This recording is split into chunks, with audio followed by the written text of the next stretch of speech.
বিবেক দিয়ে আবেগকে কন্ট্রোল করো, মনটাকে আল্লাহর দরবারে ঝুঁকাই দাও। শান্তি তোমাকে খুঁজতে হবে না, শান্তি তোমার কাছে অটোমেটিক আসতেই থাকবে।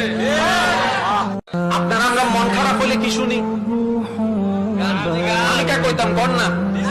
আচ্ছা, আমাদের গান আমাদেরকে কি বর্তমানে রাখে না অতীতে নিয়ে যায়? এটা একটু বুঝার মতো বিষয়। বিরক্ত না হলে বলবো আর কি, আপনাদের তো কষ্ট হচ্ছে না। এটা আমার যুবক ভাইদের একটু বুঝলে হয়তো বুঝে চলে আসবে। গান আমাদের কি বর্তমানে রাখে নাকি অতীতে নিয়ে যায়? আমাদের অতীতে কি সুখ বেশি না কষ্ট বেশি? তা আপনি কষ্ট কমানোর জন্য গান শুনে আবার অতীতে ফিরে চলে যাচ্ছেন,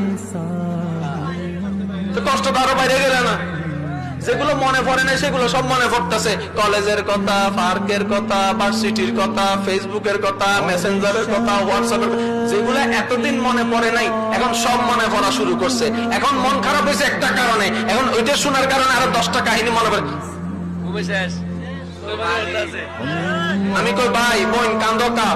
মনে পড়ছে পুরানা স্মৃতি, আমি তো ফিরে যাইতে পারবানি, ফালতাইতে পারবানি, কষ্ট শান্তি হইবনি, তুই যাও কা,